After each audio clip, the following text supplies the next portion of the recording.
Yeah, this was basically a podcast for the last 10 minutes. That's always how it is when we sit down and talk. But while I was working on my iPad. That's handy. You could probably multitask during the podcast, if I'm honest. Yeah. So And then at the end of At the podcast, various you could see points, the... Scott chimes in. You could guys just are- see you the guys are design at the end. You guys are talking I Instagram wasn't for really 20 paying minutes. any attention, but you just said something that really pissed me off. Yeah, let me put this down. I wasn't paying attention, but now I'm mad. My pen is through my iPad now, so... This is a great way to have a conversation. Yeah. I'm only talking when I'm angry. Yeah, I only chime in once I'm enraged. I mean, there are days like that for me, for sure. Depends on who you're Haven't around. seen In those days. There are definitely people like that in my life where Yeah. it's like, Yeah. the only thing I'm going to say to you is anger. Is in anger. Yeah. Other than that, we're not speaking. Yeah. This is a healthy relationship. Yeah. On the subject we were just on, though, I think Flagrant and Flagrant 2 are in a very different stream than we are, and I'm not even talking in content or personality. I'm talking in how it's set up. Like, they were set up for success from the beginning. Yeah. They spent something like $1 million just on their set alone, and I mean, I'm sure that includes some of the tech, some of the microphone, audio, video components as well. But they started like a business. Yeah. They started. Yeah, they like, invested in a whole property. Yeah. They've got like multiple spaces that do multiple podcasts. It's a difference of opening a craft store where you have like a little hole in the wall and you got some like thread and some like paint brushes versus opening a Michael's. I will say though, the way that it started was a very humble beginning. They So it often was like are. it was a sports podcast originally. Yeah. These two comedians and one guy that was I can't remember what his relationship to sports was, but he was also a sports broadcaster at another company or something like that. So anyways, it was just these guys sitting around John about sports for years.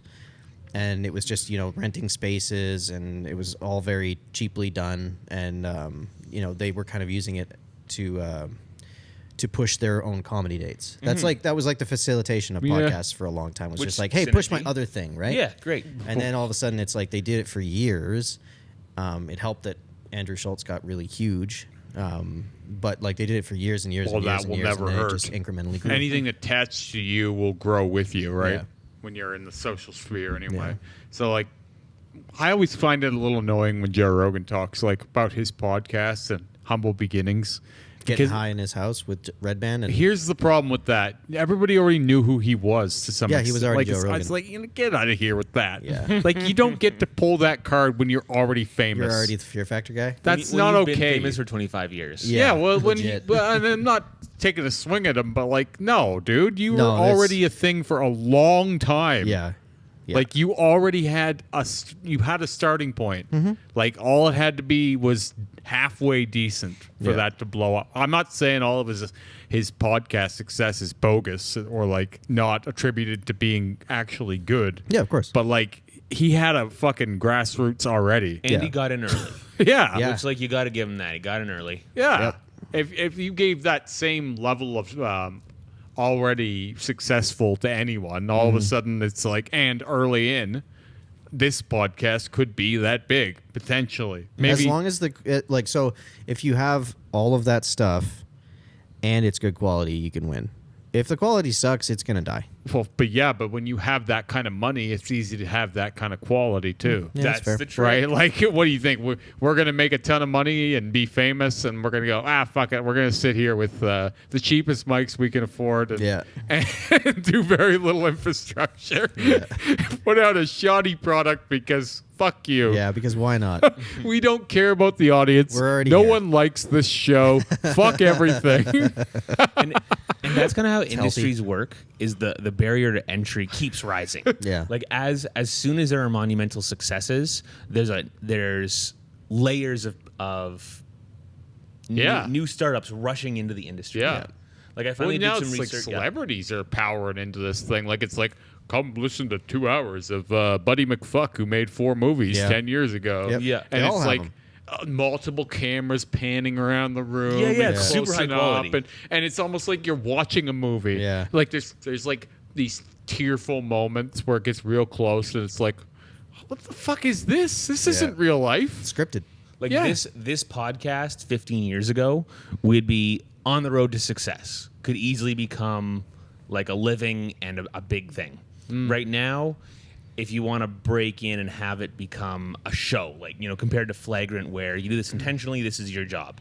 I think you'd really need to start with that high level equipment, high level acting, high level everything. I like that podcast for this conversation because it is, like we were saying, it's not like what we're doing, but it is. But it is, yeah. It is what we're doing. Or what I was talking about is like the antithesis of a podcast, where it's like, none of this is real. Get out of here with this shit. Yeah. Oh, yeah. Like, you don't actually even think these things. Yeah. It's a podcast should be off scripted and the it's cuff. provocative for the purpose of provocation. Yeah, if Scott just spits out something insane, Kevin and I should look at him like, what the fuck? Right? You know what I mean? Like, it should be genuine reactions happening. yeah. Or if I, like, fumble and say something stupid, it should be like, you drunk? Yeah. Like, you know what I mean? Like, it's Scott's all of a sudden like, I've been looking into flat Earth, and yeah. here we like, go. you want that honest, like, the viewer is learning as we're learning kind of. Man, speaking of flat Earth, I finally looked into NFTs last night. Oh, boy. Yeah. And Okay. that's another one of How those are we things. getting rich, buddy? NFTs. Well, that's Let's another one of talk. those- well, that's actually where it's There's going too with the many whole of them, podcast man. thing. Yes. Is that the NFTs they have a hybrid entry now. They're all big collections in matching sets. It's almost like Beanie Babies. Like, oh yeah, this guy just draws this one kind of like lion with a colored background and different costumes, and you can buy one of 1,000 of them for $1,000. But he's got like 1,000 different lions all drawn up, and they're all original pieces. And now I feel like if you were to make one piece comparable to that and put it up, no one cares. I think the barrier to entry in that world now is that you have to A, be a digital artist, if you're going the art route. You need to A, be a digital artist, and B, have been working up a collection for a very long time. Well, I think if you were to start a new collection now, you'd be so far behind the 8 ball. it's you'd have so trouble catching up. unfair as a form in general. I feel it's unfair because you're getting big brands that are going in, like old game companies and Exactly. like, fashion labels and stuff, that like anything you can think of is having their own one. I wouldn't want to be the guy who's unknown relatively trying to compete with that. Well, I was looking through it, of course, thinking, what can I make that is going to compete in this sphere? Yeah. And every answer I came up with was a full-time job for a full year creating content for this before I have anything that's going to be And you're in the still sphere. like, it could just be for nothing. And it could be probably the chances are it's for nothing. Chances are you could spend a whole year making this creation and sell it for $6,000. yeah. Yeah. That was a good year as you're out on the road. Yeah, like a completely the normal possibility here. Now that's like, okay, so there's the art version of an NFT, right? Like, so this kind of digital art version, but that's not the limitation of what fungible tokens are, right? Certainly, but I was looking at my Sphere? My sphere, exactly. Okay. Because, like, speaking of Flagrant 2, like, they took one of the Jameson bottles that was used on their podcast with Alex Jones, and they made that an NFT. Of course they did. So, but this is one of those things where it's just like the realm of like, because it's just a collector thing, right? Yeah. Like, this is the thing, and we're using. So, I kind of get it in terms of like, okay, a digital ledger. It's the same reason I kind of get Bitcoin, and I kind of get all of it, where it's just like, okay, you want to be able to see everything. You want to try and make it so that things are understood and traceable. Yeah. But, like, how do you make it? How do you... So they've got a fucking Jameson bottle, and this is the thing. Okay, great. And what happens? Oh, so you go to your exchange, Okay.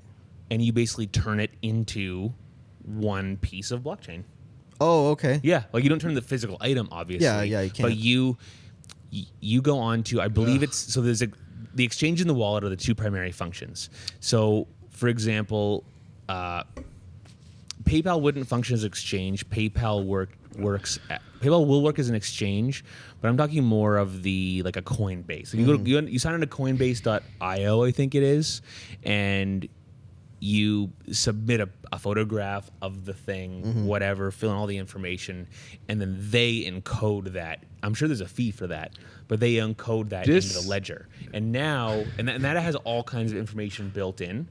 And that now that you've created the entity to go with, it's like creating a corporation for your business. Now that you've created the entity that is the NFT to go with that physical, tangible good or the digital file, now you can sell that physical entity, and it will be part of the public ledger. See, I'm trying to learn more and more about this stuff because I have a feeling that it's going to become very prominent. Yeah. But I have a problem with it becoming prominent in that it's not well explained to most people. No one knows what the fuck is going on with any of this, and there's so many people that have the wrong idea. Yes. It's like we really need to simplify this stuff if it's going to become part of society. It seems like magic. Right? Yeah. Like it seems kind of like, but I mean, a lot of those high level trading things all seem like magic. You know what I mean?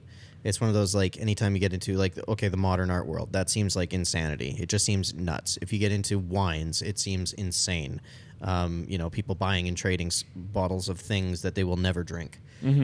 Like, it does seem crazy because, like, normal capitalistic mindset, that's not how you do things. You buy to consume. You don't buy to hold. Yeah. Right? People love gambling. Yeah, totally. Yeah, but speculating. But at the same time, it's like... it's not an immediate gamble, though. And No. most people want that immediate win. It's like You want to gambling. throw it on red and see it spin. Gambling for people who have the money already and don't necessarily need to worry about losing it. You see, I have no interest in gambling, but I love speculating. Sure, Stock market's a sure. great Absolutely. I'm with you there. I would rather speculate because I don't want to be putting anything on the line that might cost me my house. Oh yeah. Like if I have 10 grand in the bank, I'm cool with putting 3,000 out there. You know what I mean? But like if I've only got 3 grand, that's not working for I'm gonna me. put I'm out holding 5. on to it. Yeah. I'm going to take a loan. Well, see, that's what gambling is to me, right? Like that's where speculating would be. I've got 10 grand. I've got 3 grand working. You know what I mean? Like bigger numbers, but like gambling to me is I've got my last dollar here. Gambling to me is buying lottery tickets with every bit of your money, hoping you win that's big. gambling addiction. That's very different. My dad died doing that. Like they didn't kill him, but like during his last few months, I would go over to his house to visit him, and he would have like fucking he would have like lottery tickets out, and he would talk about like what he would do if he won the lottery, and it was really dark. Well, because it's sick. It's a sickness. It didn't sound dark, but like when I was thinking of it, I was like, "Holy shit!" Well, that's his last hopes. Well, you can tell he's sitting around thinking about the what if, thinking about. I could change it all. What if I'm suddenly successful through this third party? It's actually scarred me a little bit whenever I see anyone like fucking around with lottery tickets. Yeah. Like I just think like, oh, I can't go near those. But I keep telling myself, I gotta buy more of those. No, I can't. You know, like I can't even look at them the same way anymore. Because it is fun to do like a scratchy every now and then. But I do one every 3 or 4 years, and I feel like I should do one every 3 or 4 months. I feel like once you do 3 or 4 months, you'll be doing 3 or 4 weeks. No, that's not how. No? Nah, like some things, sure. There are things that I naturally have like a proclivity towards. What if you not that. won big? Would you do it again? No, I don't know if you've met me, but my not that I am a professional in any means, but my ability to look at money and say, stop, think what you're doing with this, what's the right way? Like right now I'm getting in bed with a new accountant, and he's going to go back over the last 10 years of my taxes and see where there's stuff. And there's definitely some spots where he may save me some money. And I know right now, before there's any money on the table coming back to me from the CRA, that's definitely going 100% into RSPs for my 2021 tax year, or unless it's a larger sum, and then it'll be like 75% into RSPs. And I just know that right now because that's where, if I had excess money right now, that's where it would be allocated. See, here's something slightly relevant. Sarah's grandmother passed away recently, and she had some inheritance that went to her mother, but her parents are fairly well off. Like, not fairly well. They own an electrician company. Oh, so I mean, Sarah doesn't think they're that well off, but they are. They own 3 houses in a fucking electrician company. They're doing pretty good. Yeah, they're Which doing one? all right. Corona. Oh yeah, that's big enough. Jesus. Yeah, terrible name for the times, by the way. Yes, quite. Or the best, whatever. But whatever, it's Yeah, I not guess hurting free them. They're still advertising. busy. Yeah. They're Let's still do busy. this. You see their trucks all over the place. Oh yeah. So anyway, that's not the point. The point is, Sarah's mom is likely going to give her kids the money because she doesn't need it. Like, what does she Fantastic. need with Yeah. 10 grand a person kind of thing? And what would dear grandma want more than Wow. that money being gratefully spread around the grandkids? And it's also a thing where she probably set up that will. Who knows how long ago? Yeah. Like, it could have been 30 years ago. She was 95, 94 years old. So, like, this woman probably made this will.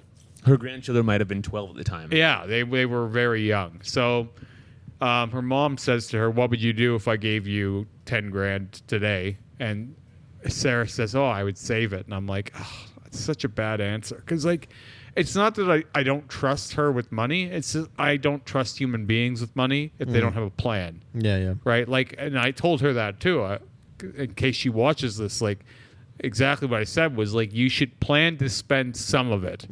Like, you should give yourself something, because if you don't give yourself something with it and put a limitation, you'll end up spending through all of it casually. See, I disagree strongly. You do? Depends on the personality.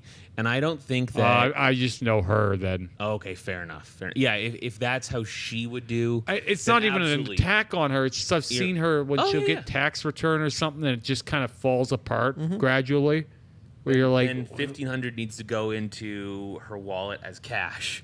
Well, and then the other that's it. 85 can Get locked away she somewhere. can take to the bank and find a good mutual fund guy who's super low fees and just give it to him. And Yeah, then it's, like- or better yet, drop it in our RSP and then give it to him so that she can discount the money on her taxes and she'll be taxed on it. in my industry, we have a week called Mardi Gras at the end of every month where, we call the cops call it Mardi Gras too in this city, because shit just goes nuts when everyone gets their money, when they get EI and welfare and child tax and Well, EI is Credits and not all paid that. out monthly, well, but child tax and all the welfare different are. things generally And AISH. like. He's trying to not say one of the terms. Yeah, I don't want to say one of the terms. Oh, right, yeah, fair. But yeah, we get a lot of those people, and even the way they eat is different. Like, they're treating themselves to like giant steak dinners and Yeah, like yeah, yeah. 4-course meals and shit. And it's been that way forever. Whenever these people come into this kind of money, it's spent within a day or two. Yeah. Like, Yeah. it just happens every time, and it's like, then they're broke, Yeah. and then it's it's society's fault. Well, I don't want to make a big case about that, but like, I see what happens when people are given money. It's gone in no time. Yeah. It's all education, you know? Yes. You can't even blame those individuals. They never had a role model to set an example for them. That could be part of it. See, I grew I'm up not with- necessarily speculating on why. I mean, we can, but my point was only that, like, I feel like if people gave themselves, like, this time when I get $2,000, I'm going to buy myself this $200 thing, and that's it. You know what I I mean? don't think they've thought that even once. No, I know they don't think that, but that's Yeah. what I think that would be helpful to go, I know I'm going to want to buy something with this. So I'm going to have a plan for what that is, and then the rest is going away. Because if you don't do something like that, it gets eaten up in small purchases repeatedly. Yeah. Like, I bought myself a candy bar. I had a meal here. I got some skip the dish on the weekend. And then where's all my money? Right? That's where most of the money goes. So, like, psychologically speaking, one of the connections that one of the main connections to whether or not people will save or spend is an inherent belief that tomorrow will be better or worse than yesterday. So, you being a proponent of saving is your belief that life will get better. That's like either an inherited belief that That's you've not seen why I as an say, experience. but sure. So that's like the We can certainly get into that. that's too. like the baser Yeah. psychological reason. No, I because I otherwise, say like, because I if- think it's all going to shit. Like literally. So, but that's still that your life will be better because of it. Yes, you're setting yourself up for a positive direction, right? Yeah. So that's like a mentality thing. It's just the same reason that if you can, you're thinking about the future. Yeah, right? There's lots of behaviors that go into that. It's like getting a good night's rest, eating healthy meals, taking vitamins. Like these are these like behaviors. I don't know if you've read Jordan Peterson's book on this. Well, one of the chapters it's entirely dedicated to this type of behavior. Too bad he's destroyed his legacy to some large extent. Yeah, I know. He had some good stuff. He should have never come back. He should have really stopped. There's a lot of people that should just really stop. Yeah, there are. Because it's like you hit your peak and then just fade out, man. He didn't fade out though. No. He fucking blew himself Well, up. because he didn't want to. I don't think he wanted to end with that big slump. Mm-hmm. You know what I mean? I think he wanted to try and power through that. But Well, if he wants to come back now, it's an uphill battle. he's out there now. I know he's out there, but when he talks, he cries a lot. He does cry a lot. Yes. Anyways. Okay, no, I'm not He going to get into cries that. a lot. Yeah. He's just weepy right now for some reason. Good And I enough. think it's probably just the emotional shit he's gone through in the last long time. Anyway. But anyway, so like the this is one of the reasons that I say like yes, of course education is put into it. It's like learning those types of things, learning the ability that life can get better is also a part of education. But there is an inherent belief that you've had many experiences where tomorrow is shit. Mm-hmm. And therefore you live very fast and loose in the present. Right? Where I think my financial viewpoints and opinions are based a little bit differently than that paradigm. Just because when I say education, I mean, like I've grown up with a wide spectrum of examples financially. Very poor ones who still pulled it together in the end. Like later in life, still got some crap together. They still may be able to retire. Like if there's still a chance in the next 3 years they're retiring. And some other examples who've done very well. I've got an uncle who's been working his butt off his whole life. He's been overseas. He's taken 3 or 4 months off at a time. He's probably got $2-3 million in the bank. He's right now shopping for a $1.4 million boat to sail the world in when he finally retires, right? Like he's got a plan. He's been saving it the whole time, and the money that he was making when he was working in Jerusalem running a giant job is still in the bank, and it's been making money for him So this since is your then. uncle? Yeah. So it's like a lineage of Scots, right? They all have strange jobs, all over the world. Yeah. Right? This is the line. Yeah. It's passed down. There's like It doesn't go father to son. It goes uncle to nephew. yeah, Yeah, that's appropriate. it's hilarious. No, I didn't join the family business. I never got into elevators. Never did it. There's still That's time. okay. There's still time. You just wait. Oh, yeah, honestly, if I was going to go back to the trades and leave this, I'd either find a really cushy maintenance gig here at one of the industrial spots, or I'd be going into elevators. Or solar. No, that's a terrible job. I don't doubt it. I've done it. Of course. Really? Of course you have. Yeah. Why am What are I you even talking saying about? that? What do you mean What you the have? hell? Why Of would I course. say that? Of course. Sorry. My bad. I've quoted solar jobs. One of my first actual paid full voltage solar gigs. I ran this little job where I put in a series of solar panels on top of a school. That's a sound bite right there. Yeah, I know. Rowan messaged, sorry to cut you off. Rowan messaged me from your page and was like, I might end up quoting some of the stuff that Scott says if I get really ambitious. That's so funny. That's a sound bite. Yeah. One of my first paid solar gigs. full voltage solar Full gigs. voltage. Well, no, because most of my earliest solar endeavors were all 12 volt, of course. Like for course. vehicles. Yeah. I just love the things that are normal in your life. Obvious to And me. it's just like for me, I'm like, Yeah, I I don't would know have what no you're idea talking what. about. Yeah, What that's the what I'm fuck saying. are you talking I mean, anyone who's in the know would. Sure, yeah. But like for us, it's like, sure, of course, Yeah. it's 12, they were 12 Yeah, volt. of course. Yeah, 12 volts for a while. Yeah, you graduate to 24 after that, right?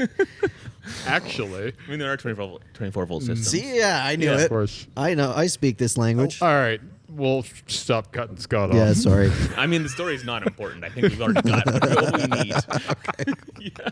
Fuck, that's funny. Actually, so it was grant money. Yep. Yeah, it was grant money given to this school. And since we service the school hired our company to do it. And it was just a series of like 8 panels or something. So I built all the racking.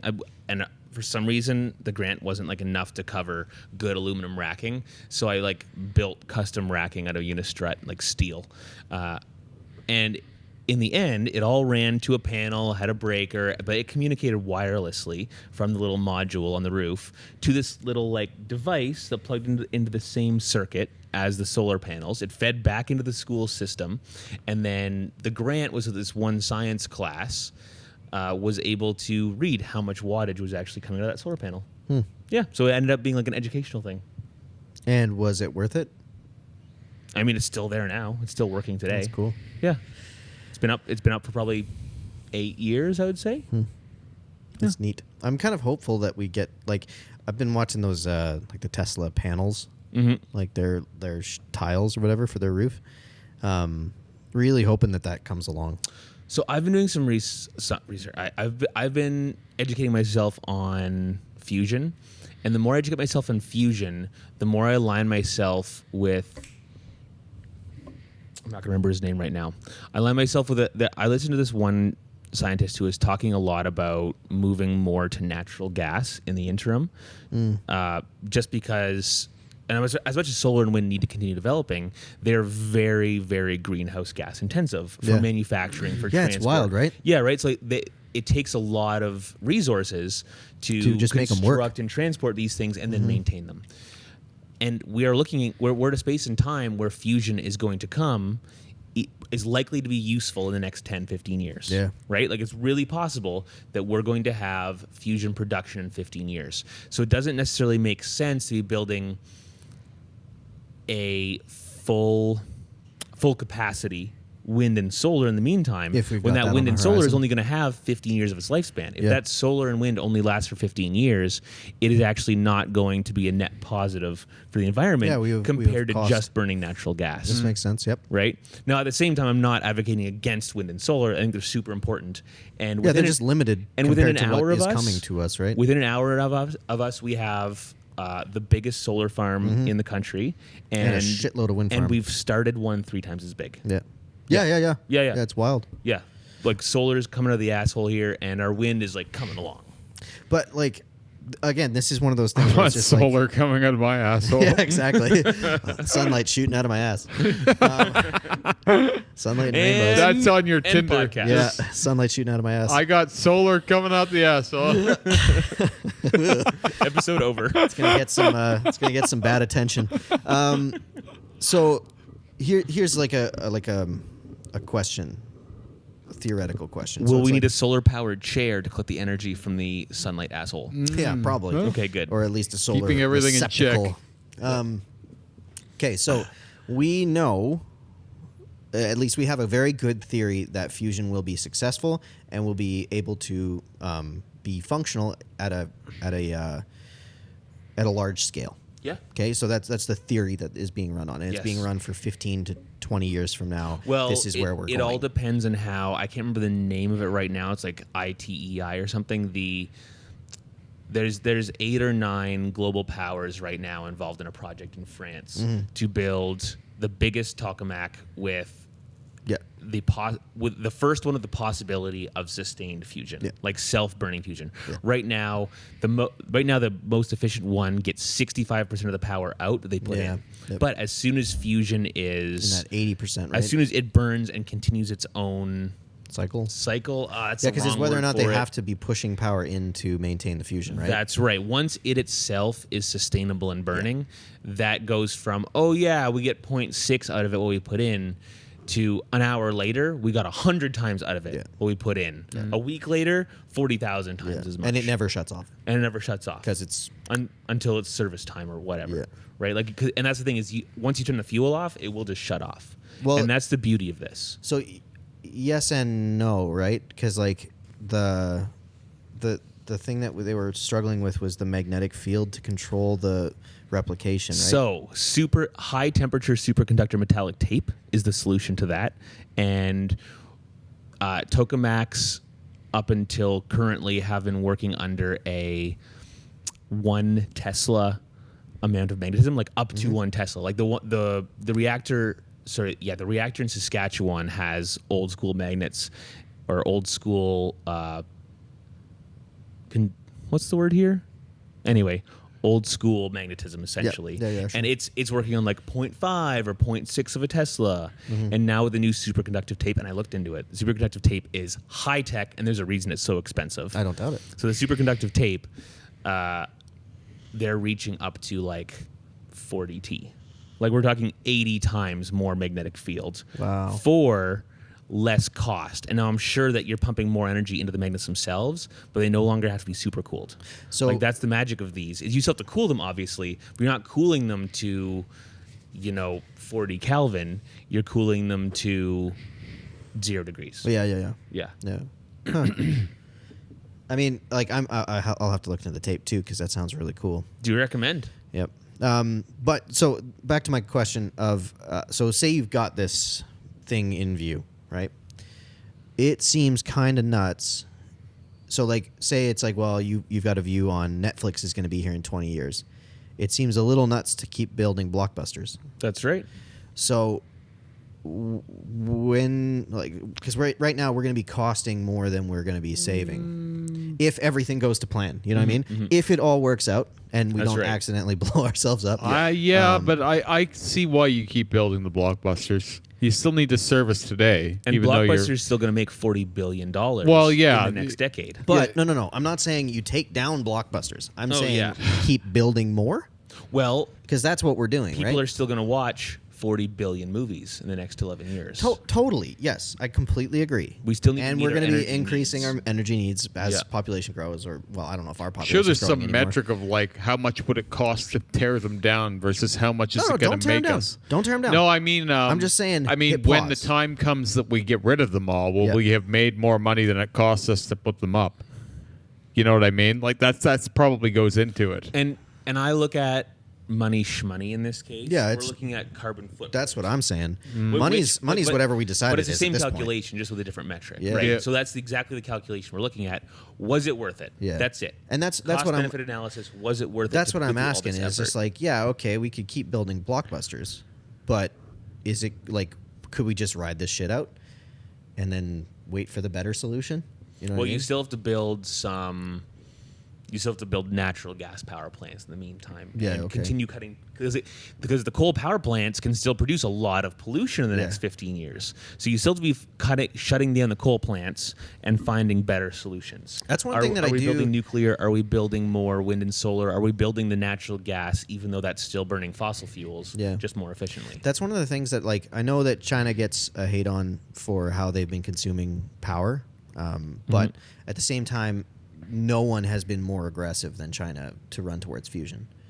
Like, this is one of those things where it's just like, because the argument is always just like, well, China's a big contributor to global gas, greenhouse emissions. And of course. Like that. It's like, yeah, of course they are. But infrastructurally, they're at a place where that's a necessity to keep growing where they're at. But they are trying to skip this truck stop thing that we're kind of at and run towards the next. Well, they've been watching us, right? They're like, oh man, Netflix is coming sweet. I'm going to start. Learn Netflix. from the mistakes of the people you're watching, right? Yeah. Well, why would I want to do this stuff? Yeah. Why not go to the next step instead? Yeah. Why would I jump through that hoop when I could just move to the next one and then be ahead, hopefully? The issue here being that, and this is, I'm going to say China, but this refers to all of us. Yeah. Is that the amount of greenhouse gases we'll still produce in the next 15 years? Yeah. According to the science that I've stumbled into, it's already too late. Like, it's already too much. It's already too late. Yeah, but I mean, okay, so this is, I completely agree, but at the same time, like... and obviously there's lots of proponents that disagree with that. Well, so the only thing that I, like...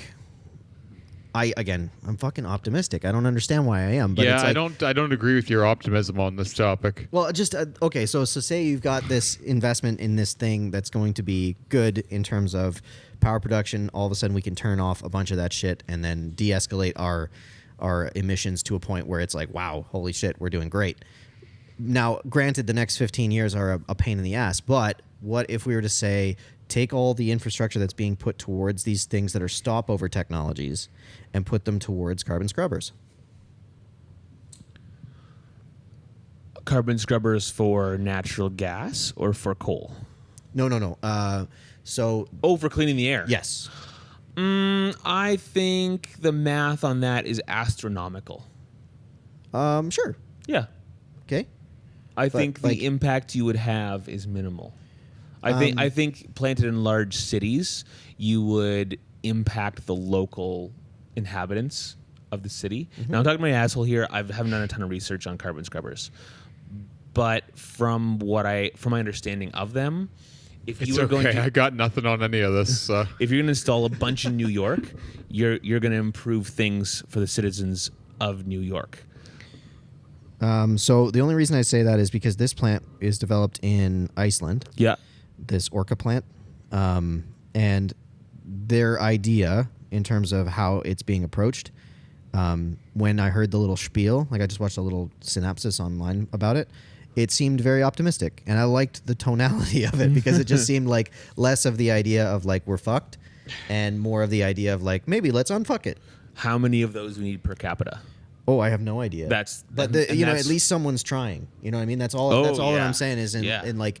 This is like the hopeless optimistic part of me of just like, well, thank God someone's trying. That's right. You know what I mean? And I hope that we don't get lost in the idea that like, oh, we're fucked and it is what it is. Because like that's no fun, A. You know what I mean? I like new. I like pushing towards different ways of thinking. I like the idea that someone had the idea of like, oh, you know what? Maybe let's just clean air. Like maybe it doesn't work. Maybe it doesn't work to scale, but it's like, hey, fucking let's try make it, man. sure- It's like what's his face with the plastic trying to clean the ocean. Oh, yeah, you know what I mean? I absolutely. love watching people. Boy and Slot, that's his name. I will love watching people have big grandiose ideas and going like, man, I'm gonna fucking try. Now, let's make sure that the Tim Dillon and Alex Jones perspective is Covered? is represented here. Okay, good. Exactly. So none of this matters because we're Well, I guess what I'm saying is before I wanted this to touch on Alex Jones, so I'm glad you brought him back up. oh good. before this gets widely adopted, we would have to first overcome that 30% of the population that's going to say, well, if you take all the carbon out of the air, there's going to be We're more gonna die solar. because we are carbon. There's going to be more solar rays hitting the Earth, and it's actually going to heat up more than if there's greenhouse gases everywhere. It'd be hilarious if that was the case. Oh, people are saying that currently. Yes, that people are actively saying that if we stop burning enough greenhouse gas fuels or stop creating enough greenhouse gases, the Earth will heat up more because more of the sun's rays will reach the Earth. Oh yeah, I heard that spiel. Yeah. Yeah, it's pretty funny. So- It's sad, but funny. Speaking time. of Alex Jones, did you see he had a little domestic abuse dispute at his house recently? Yeah. What are your thoughts on that? I don't see I don't any know of what this. really Someone should happened. First fill me in and fill the audience in. Well, okay, I'll look it up. But I believe his wife got a little tipsy at a Christmas party Yeah, that sounds about right. and had, well, he was calling it a mental breakdown kind of thing. Can you imagine being Alex Jones's wife? It Yeah, would I think be he's a a good wild time. I think Yeah. it's a good time, man. I think he's probably a Yeah. fun hang. I think like if Yeah. we were sitting around drinking with him, I think we would have a great time. That being said, she probably sees the darkest part of him That's too. More the than likely, trick, yeah. is Right. all that mania is balanced out with some demons. 'Cause, yeah, Sure. that- she has to fight the demons. Here's the thing about a guy like Alex Jones is like he's talking about stuff that we see that way, right? And it's all politics or religious stuff or flat earth or any of these other topics. But imagine that in his personal life, talking about just everything else, like all the private stuff that he wouldn't talk about, but with that same level of mania attached to it.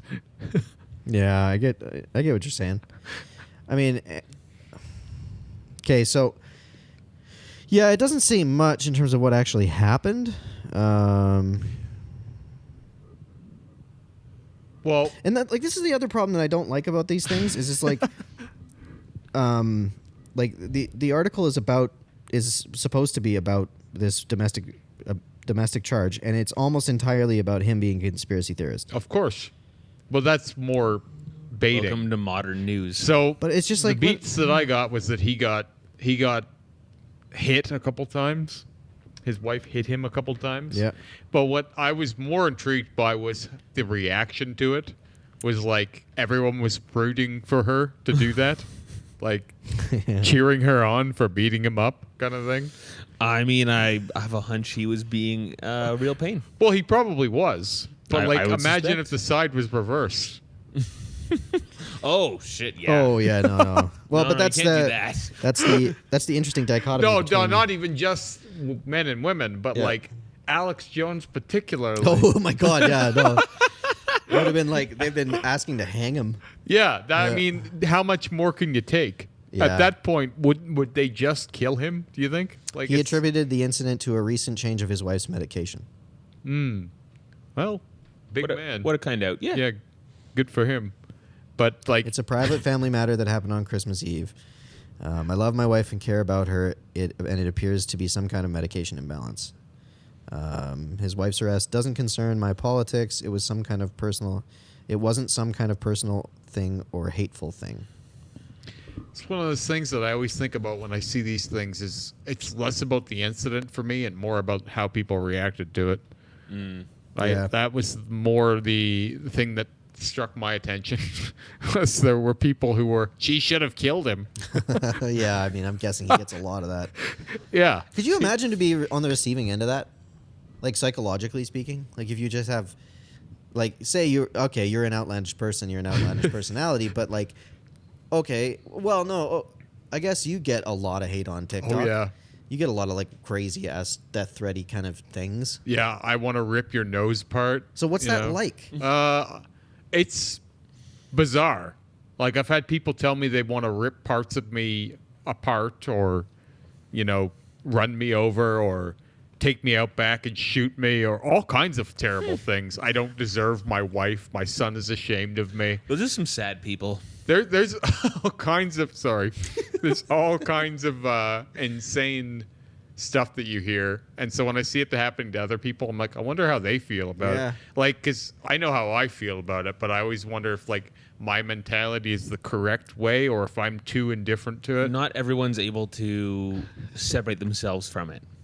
Yeah, I would imagine he is, but Oh, he'd have to be, or But- he wouldn't have made it this far. those darker moments where you're alone, where like I wonder if those things ever slip into your subconscious.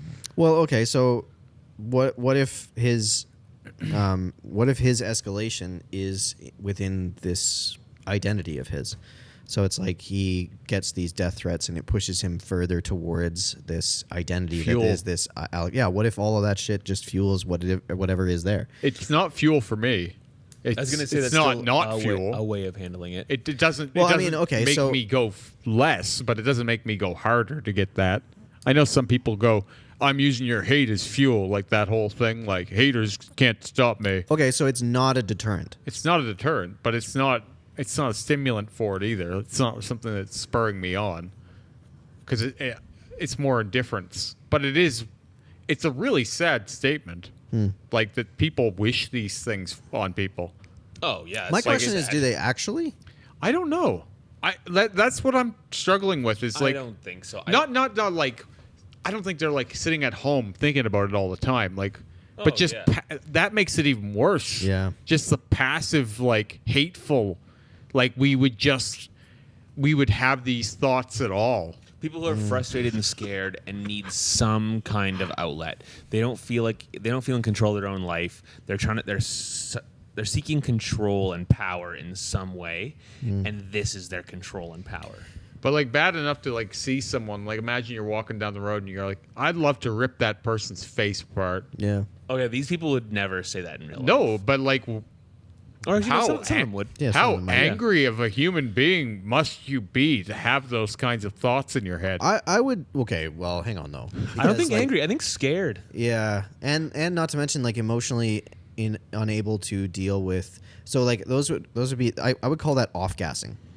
Like those little spurts of that type of rage is like when you've got a blow off valve or something like that, where it's like that's what you're seeing and it's the most intense at the top, but Okay. it's because the thing at the bottom is not being dealt with. I have like a microcosm of that where like at work you get an order you really don't want to cook. It's like, fuck you. Yeah. Like that's off gassing. but that's as far as it's gonna go. It's not I want to rip this person apart. Well, but that plate of dish doesn't understand why you hate it so much. I know it's just And you just told it fuck you, and you're just like, it's- but I'm just a but Salisbury steak. It's not it's not necessarily like hostile. It's clear aggression on my part, but it's not with intent to hurt someone or anything like that. The off-gassing comes out later when you're driving to the intersection and you've got green light and a pedestrian still walks out in front of you and you roll your window down and you fucking yell at him, right? You piece It of needs shit. a face. To the fucking road. The plate doesn't have a face, so if it had a face, I would want to rip its nose off. Yeah.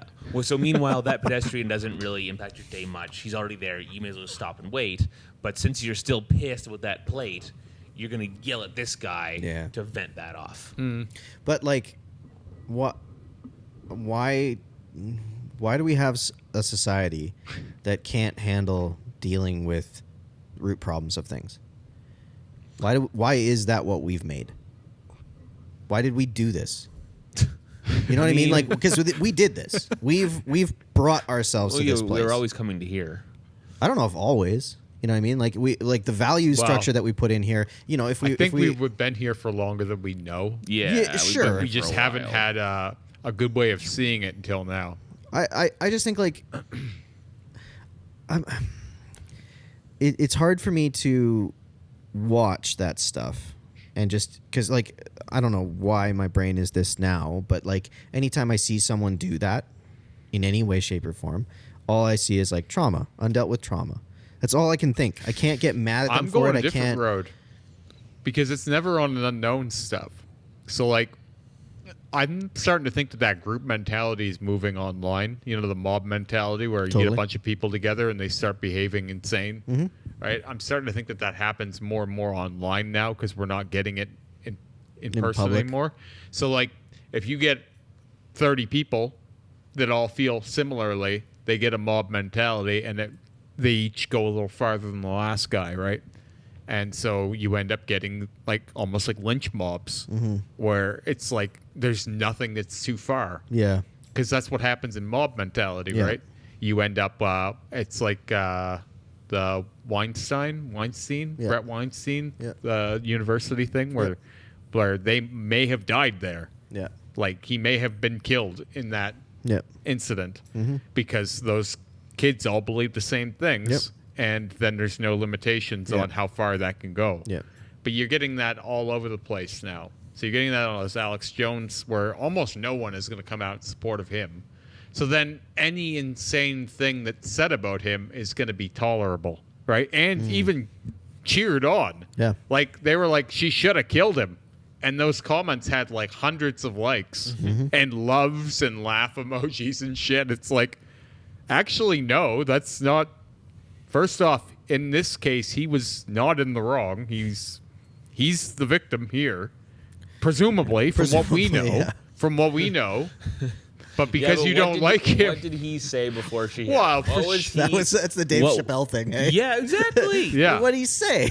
Hey, I'm not even saying that's not a factor. I'm just saying. Of course. I'm just saying, like we shouldn't be cheering on people who are wishing death on people. Yeah. I mean, no, because like that's what we just heard about this stuff. That's a societally like that will not progress society forward.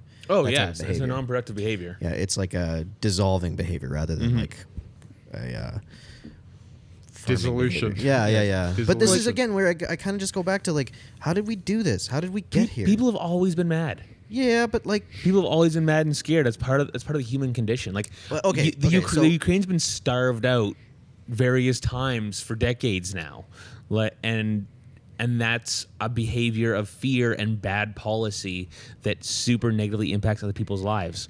We're naturally going to be discontent and upset and need a space to off gas. And in our world, these happen to have our problems have to be so wimpy. Like our problems are so small but seem so big. They really that are. We end up off gassing in the most bizarre ways. Yeah, it's like the off gassing is so extreme compared to what our real life problems can Meanwhile, if our population was starving, that'd be very different. Yeah, comments it's like, online with the least of our problems. Here's a great example. It's people like be out in mobs actually lynching people. they were out comments on of the Breadline. type of hot dogs I like. I better wish death on this guy. Yeah. Right? Like it's a direct correlation. Like, it's a direct correlation of I couldn't get my brand of hot dogs, and now this guy needs to die. Yeah. Yep. Right? And it sounds insane because that's... Because it is insane. Yeah, but that's what we're dealing with these days. Yeah. We're dealing with, like, small problems and huge anger. Right? Like, so it's like we were talking about earlier about you beating the shit out of the ice. Where it's not even about the ice anymore, is it, Kevin? Right? Okay, that didn't actually happen, but Not yet. it's funny to imagine it happening. It's gonna. It's Right. gonna. The You ice just is wait. long gone, and Kevin is still hammering away. There's pieces of brick flying everywhere to the sidewalk. It was never about the ice. Blood for some reason. Yeah. Where did these bloody shoes come from, Kevin? That's a different Don't story. ask questions to which you don't want the answer. Who That is might under be there? linked to the anger. Yeah, there might be some anger there. Yeah, you're not wrong. Yeah. But I don't know. That stuff like existentially troubles me because it's like I hate that we're moving. Like we just talked about fusion. Like Yeah, we're moving into the We talked future. about one of the fucking coolest things we could be Yeah. talking about. Yeah. And like not to It's mention going to get like, less clicks than the Alex Jones story, though. Yeah, Yeah. yeah, like insanely less clicks. Yeah, that's the thing. Like we're gonna be moving closer and closer to the fucking Jetsons, and yet we can't handle I don't even our think less regular clicks. emotions. I just think different clicks. I just think the people who are catching up on the because it's super popular. It's just not in the normal walkabout sphere of people. How our do we age. change that? Which Because part? it's the same thing with the NFTs where I was talking about earlier. Well, how do we change so that more people are reading about fusion? What if we all contributed toward fusion instead of? What if we all contributed toward fusion instead of NFTs? Well, or if we made fusion an NFT. But there you like, go. Kill two birds with one stone. Well, I think topic of interest is reasonable to have things move between, but I think because you're going to get a wide array of people with a wide array of interests. It just is what it is. And like I can say fusion and like people don't understand what that means or think it's cool or understand what that will mean for their life. And that's all understandable if like that doesn't matter to them, but Kanye and who he's dating does. So like I won't fault people for preference in that respect, but the underlying because like the dude who's interested in fusion reactors and the dude who's interested in Kanye driving down the street yelling at somebody, they're both doing it because of this thing that we've built. Yeah, You know what I mean? But, well, Like- they're both scared of something. Yeah. Like the avenue of interest doesn't dictate how emotionally healthy we are. I don't give a fuck about Kanye. I'm still mad and frustrated a bunch of the time. Mm-hmm. That's the thing. It's like that part of it, it's like they almost don't exist in the same sphere, right? Like it's like where we put our value externally, like within this world and how we're spending money and shit, that has nothing to do with our internal state. It can affect like if you're like out of sorts and you want to go fucking spend money on shit because you don't know how to deal with your own emotions. Yeah, that's going to be an outward expression of whatever internal turmoil you're having. But like the fact that we don't talk about how to deal with that internal turmoil from a very young age is wild to me. You think It's just wild. like there's going to be a point where that ever reaches a boiling point, or do you think it's just going to simmer like this forever? There's slow incremental progress within a good direction. You think? There is currently. How so? 5 days ago, MDMA and psilocybin. Yeah, were yeah. legalized. I've seen. We And- need and to how get people- that plug in for the day. We haven't talked about. But that's a psychedelics. slow, small, incremental step forward. You know what I mean? People are parenting different now. Yeah, that's true. The next couple And generations now, are going to be very different. I will say, not always in a great way, because right now, the parenting difference thing is in rebellion to the way that they were parented. So it's like I think I'm someone we're who's in the slowly parenting moving sphere, and I'm watching the types of literature that's coming out now and the types of common rhetoric in the field, and it's changing pretty. It might, don't get me wrong, it might be too soft. Yes, Kevin, it might be too fucking soft. Thank you. I That's all I'm agree. saying. I agree strongly. It might be just too a little fucking soft. It's like yes, it's real the soft. value of difficulty is not talked about. Yes, it is. The whole thing is still a bit too soft, but there is a better approach Oh, totally. than the rigidity with which the past generations were raised. And Last night, I was sitting on the bathroom floor going, and what does that feel like? Abby was freaking out about some nonsense between her and Augie playing Mario. Mm-hmm. And she was mad about some really meta nonsense. Yeah. And I'm learning now how to, because there were times a couple of years ago, it was really like trying to make her stop screaming. And sometimes I would actually like yell for 1 second to show her that screaming in my ears hurts and is not great. When now I'm like, nah. Yeah, that's the old nip a dog man, I know thing. Yeah. When now I'm sitting there going, hey man, it knows like, I know it feels like no one cares, but I care. And you can tell by how calm I am right now and how much I'm trying to help you understand kind of how how I've always been with Ivan. Yeah, like we always just talk it out. Like everything. We talk so much more than I think most people do to their kids. And I talk to him a little bit like I do even on this podcast with you guys. I talked less like this when he was younger, but especially now that he's getting older, like everything is a conversation. Yeah. Everything is as well as explained as I can. Why do you think I think this? Why do you think I would ask you to do that?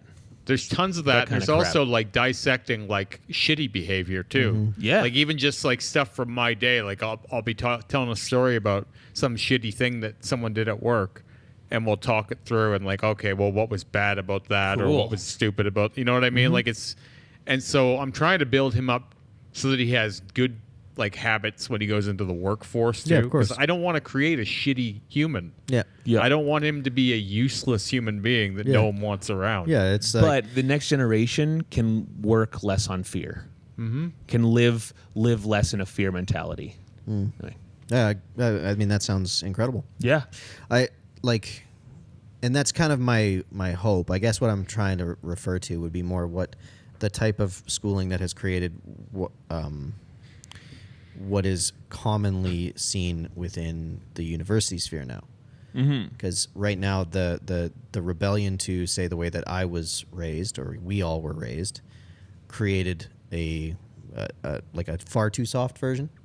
You know what I mean? Like it was just this idea that you should never feel discomfort. You should never be sad. Wait, you should never be angry. Our generation was raised like that? No.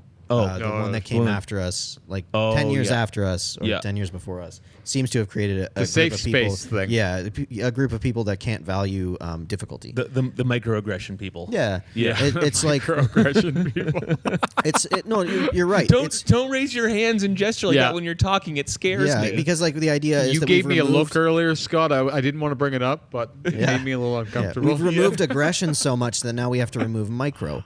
And it's one of those now there's value in aggression from time to time. Yeah. You know what I mean? And but like the inability to acknowledge those types of things and discuss them, that type of mentality is like baffling to me because it's created some different issues. Yeah.